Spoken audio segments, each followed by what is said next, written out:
porte-avions, ça navigue en mer. Ça permet à des avions d'atterrir, de décoller et d'afficher avec fierté la puissance d'un pays. Mais ce qu'un porte-avions n'est pas censé faire, c'est d'apparaître en plein milieu d'un désert, comme par magie. Ça, c'est la photo satellite d'un porte-avions échoué en plein cœur du désert de Gobi, en Chine. Un porte-avions grandeur nature, de 330 mètres de long sur 80 mètres de large. Et la bizarrerie ne s'arrête pas là, car des engins, comme celui-ci, perdus en plein désert, eh bien, il y en a plein en Chine. Mais alors, que font ces navires en plein désert? Et pourquoi la Chine ne cherche même pas à les cacher? À première vue, tout y est. Tour de contrôle, piste de lancement et pont d'envol. Mais en réalité, ces navires ne sont pas de vrais modèles.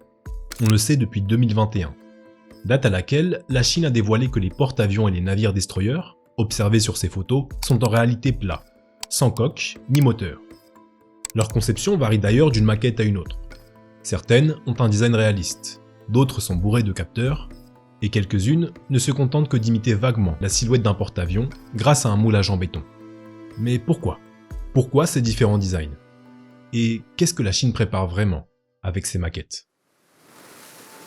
Pour le comprendre, il faut d'abord que je vous parle d'une véritable bombe à retardement, la mer de Chine méridionale.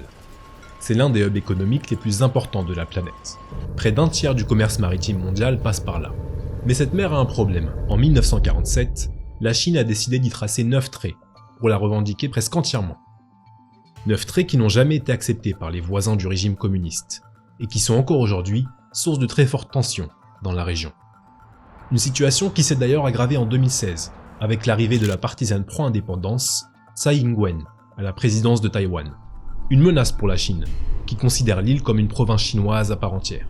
Et à ce problème s'est ajouté le jugement de la Cour d'arbitrage de La Haye, stipulant que la ligne à 9 traits tracée par la Chine n'a aucune base légale. La Chine, hors d'elle, a immédiatement contre-attaqué, en intensifiant la construction d'îles artificielles au milieu de la mer méridionale. Des îles sur lesquelles Pékin a installé des pistes d'avions, des hangars, des radars et des lance-missiles. La mer de Chine méridionale s'est donc transformée aujourd'hui en une véritable partie d'échecs, dans laquelle le moindre faux pas, d'un pêcheur ou d'un militaire, peut causer une guerre régionale sans précédent. Et c'est là que les choses se gâtent, car la Chine sait par qui ses voisins seront défendus en cas de conflit.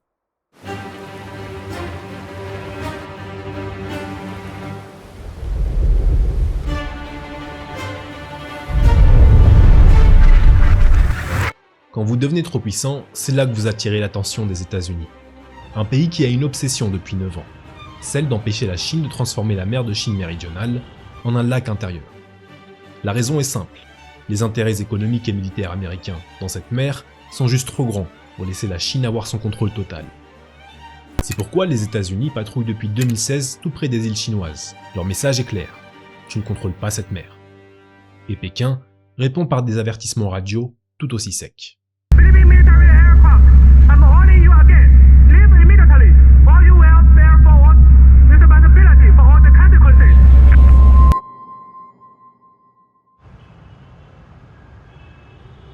Pour faire face à toutes ces menaces, Pékin a donc développé un programme militaire visant à soutenir son projet de conquête de la mer de Chine méridionale et de Taïwan. L'un des objectifs majeurs de ce programme étant de développer une nouvelle génération de missiles balistiques capables de frapper des navires de guerre. Le DF-21D est le missile qui obsède le plus le Pentagone. Surnommé le tueur de porte-avions, il peut parcourir jusqu'à 1500 km, disparaître des radars, puis replonger presque verticalement sur sa cible. Et vous avez aussi ce missile, le DF-26, qui peut frapper une base américaine à 2000 km. Mais voilà le problème. Pour tester ces missiles, la Chine a besoin de cibles. Et tester en mer est trop risqué, trop visible. Chaque essai impliquerait de fermer une zone maritime entière. Aussi, construire un navire de guerre grandeur nature coûterait beaucoup plus cher qu'une maquette plate. Alors Pékin fait autrement, en plein milieu de ces déserts. Là où il n'y a pas de risque d'incident diplomatique.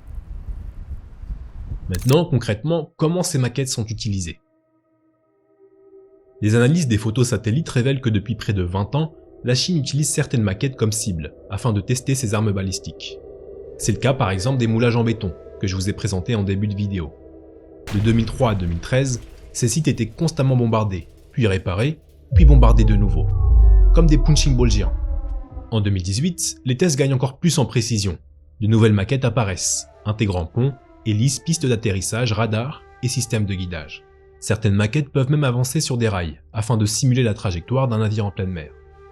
Mais le fait que la Chine ne fasse aucun effort pour garder ces tests secrets reste l'élément le plus étrange de ce programme.